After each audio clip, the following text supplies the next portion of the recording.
morning, Dr. Ali. I feel so great to be here to present our presentation. So we are from Group 1, and the company we choose is Nike Inc. They are my group members. They are KUAN, Tam Junyoung, Liu Jihao, and T Gojun. And my name is Jing Fu. My matching number is X65809, and I will be the first presenter for our group. Let's start with introduction. Nike Inc. founded in 1964, dominates the sports shoe industry with its iconic swoosh logo, high-profile endorsement, and innovative design. The brand successful began with the successful introduction of the Waffles Road design in 1972, and it has seen influence athlete and celebrity. Hello, Dr. Khalid. My name is Kuan Singh. My number metric is S66051. Then I want to present about the company's organization goals. We take the Nike for our project. And what is the Nike's goals? Nike foster a balanced economy that benefit people, profit, and the planet. Then the mission is Nike original aim at athlete and health-conscious individuals.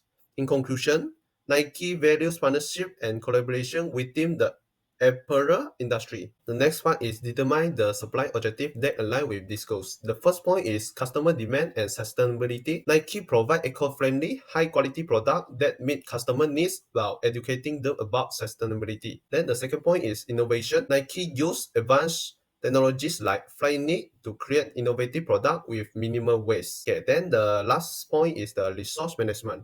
Nike ensures sufficient staff, facilities, and equipment through equipment and maintenance. Good morning to Dr. Khalid. My name is Liu Zihao and my matrix number is SCC659. Now I'm going to talk about the part 3, which is identify the factors that may affect the achievement of this supply objective. So the factor is competitive pricing pressure. So Nike face competition from brands like Adidas and Hoka, which offer high quality product at a lower cost, lower price, appealing to budget conscious consumer. Nike aims to broaden its market with sneakers under $100, but this risks diluting its premium brand image. Balancing cost leadership with innovation, for example, the Flyknit, is challenging. Require cost effective solution, supply chain improvement, and sustainable resource to maintain the quality and also the reputation. Good morning, Doctor. My name is Tam Junyoung with number metric X680X7. Now I'm discussing the part 3.0 analysis the possible alternative supply strategy the company could adopt, like outsourcing versus insourcing production. Let's move to the Nike outsourcing overview. Outsourcing is Nike current main supply chain, and outsourcing means that Nike contract with a third-party manufacturer globally to produce their product and also operate without owning any production facility. In Nike global supply chain, Nike has over 122 footwear factories in 12 countries, and the factory primarily located in China. Besides that, Nike has over 329 apparel factories in 38 countries, with China accounts for 28%, following by the Vietnam at 23% and Thailand in 12%. There are 3 reasons to explain why Nike chose outsourcing as their main supply chain. The first is cost reduction. Lower wages and production costs are available in other countries like China, Indonesia, and Vietnam, and it helped Nike to save a lot of their overhead and labor costs compared to in-house operation. The second reason is risk mitigation. The third-party manufacturers are responsible for adhering to the local legal, regulatory, and tax issue, and Nike is not directly accountable for setting up or maintaining these complaints within the foreign country, and the supplier will handle this aspect. The last is efficient capital allocation. The cost saved from the outsourcing can strategically reinvested by Nike into their another key areas such as marketing, advertising, and customer service to ensure a sustainable and consistent growth of Nike. Insourcing means utilizing internal resources in the company rather than outsourcing to complete a specific job. However, insourcing also comes with pros and cons. The first point is better quality control. By directly overseeing the entire production process, Nike can ensure a consistency in their product quality and promptly identify and resolve any error during the production process. And the second is enhance the intellectual property protection. This approach prevent the transfer of technology, trade secret, and design to the third-party manufacturer, thereby reducing the risk of reputation loss and potential long-term revenue loss. And however, in-house operation also come with some cons. A significant disadvantage is the high initial investment that Nike require. Nike will need to allocate a substantial resource to acquire land, build factories, buy buy the machinery, and recruit the labor. And the second is reduce Nike flexibility in scaling production. For instance, Nike reported a 10% increase in their annual revenue, reaching 51.2 billion in year 2023, highlighting a growing market demand that could strengthen in-house production capabilities. Hey, good morning to Dr. and my friends. My name is Jin and my entry number is SS408. Today I want to talk about the supply strategy for Nike, which is the main recommendation for supply chain support strategy. So why this strategy? Because this one align with the Nike goals of innovation, sustainability, and the operational efficiency. Secondly, Nike also can promote the teamwork across the supply chain, ensuring all the stakeholders meet the Nike's sustainable production and innovation targets like 5G technology. Besides, improve communication. Suppliers can access the update, information and the schedules. So this can reducing the risk like inventory surpluses. So beside that, the core case value, long-term supplier relationship, ensure cost quality, cost control, and sustainability through ethical practices. After that, Nike can enhance the operational efficiency by adapting to market trends and achieving the scalability. Lastly, Nike can also build the competitive advantage by delivering the cutting-edge sustainable products faster than the competitors like Adidas, Anta, like that. My name is Jing and my metro mode is S609. So now let's turn to discuss the key factors necessary for successful implementing the recommended strategies and explain how to evaluate its effectiveness. So the first key factors is strong and good leadership. Senior management will visions play an important role in strategy leadership. And besides that, effective cooperation between different departments such as supply chains, manufacturing, marketing, and so on and so forth enables the smooth implementations of strategy. So, for example, Elliot Hill, Nike CEO, set the tone for his management by identifying a framework that will be applied to every decision at Nike. The second factor is technology investment and adoption. So Nike should commit to continuous investment in cutting-edge technologies such as artificial intelligence, 3D printing, and big data analysis. So besides that, Accelerate AI is good at using data to make smart decisions, improve work efficiency and initiative. So for example, Nike has been investing in 3D printing technology to improve its footwear prototyping and production process. Nike worked with HP, a 3D printing lab in 2012 to make prototyping 16 times faster than other manufacturing methods. So the company also created the first 3D print upper, the frying shoe. Third factor is supplier development and collaboration. Robust supplier selection is very important, and Nike needs to carefully select and cultivate reliable and sustainable suppliers. And besides that, strong relationship built on trust and transparencies are essential for long-term success. So an example is Supreme and Nike is one of the most famous collaboration that has existed since 1990, and they have jointly created many clothes, shoes, and accessories. The fourth factor is risk management and contingency planning. Nike should develop a proactive risk identification plan to identify potential risks and develop corresponding contingency plan to mitigate risk. And in addition, Nike should establish a flexible and adaptable supply chain to quickly respond to supply chain disruptions. So here is an example: is Nike's market value plummeted to $108 billion after its public offering, causing controversy due to strategy mistake, management issues, and intense market competition. The final factor is sustainability integration. Nike can set a clear sustainability goals and integrate them into its supply chain strategies. And besides that, monitoring and reporting track process towards sustainability goals and report performance. So for example, according to Nike's official website, Nike reduced greenhouse gas emission by 500,000 tons by increasing the use of environmentally friendly materials in all major materials such as polyester, cotton, leather, and rubber to 15%. In a conclusion, Nike's journey from a startup to a global leader highlights its ability to innovate and adapt by leveraging technologies, building strong supplier relationship, managing risk, and prioritizing sustainability. And Nike ensures its strategies meet current market demands while setting in the stage for future growth. Continuous improvement in its supply chains and focus on key performance and sustainability indicators enable Nike to maintain its competitive edge and operation excellence. Question 1. What should the company make or buy their key products or service?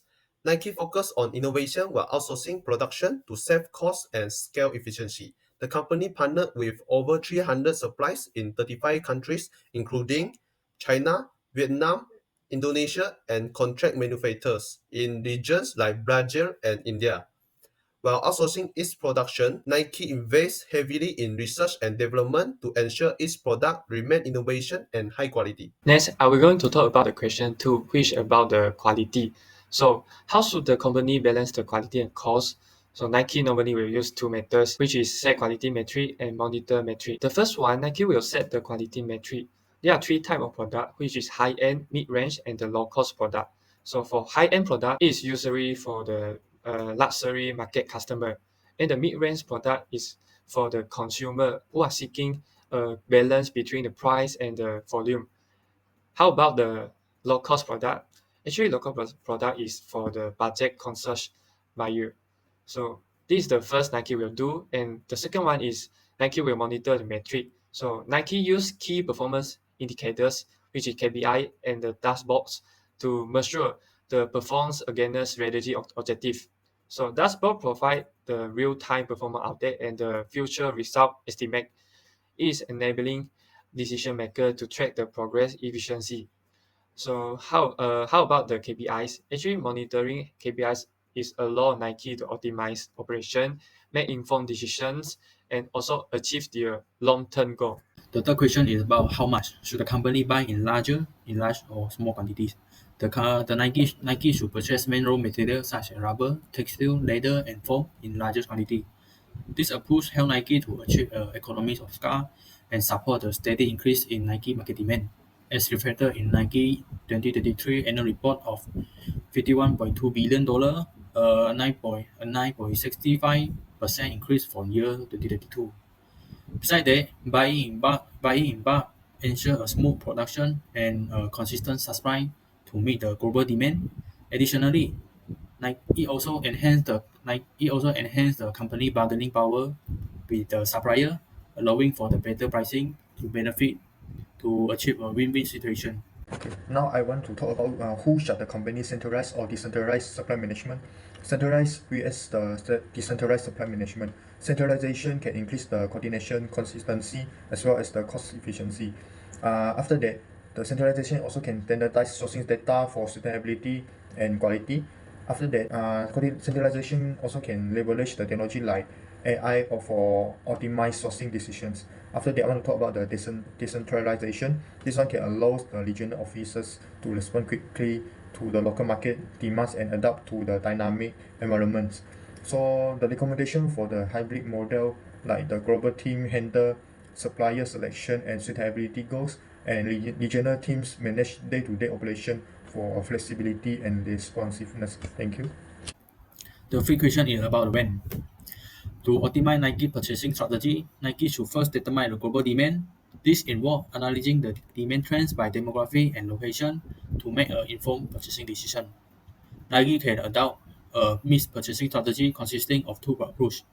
The first approach is now purchase. Nike can utilize a just-in-time system, which involves purchasing raw material close to the time of production. This minimizes the asset inventory, reduce the storage cost, and ensure efficient use of resource. And the second is forward buying.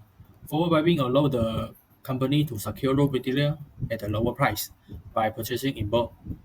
This approach helps mitigate the risks such as supply chain disruption, shipping delay, and price fluctuation.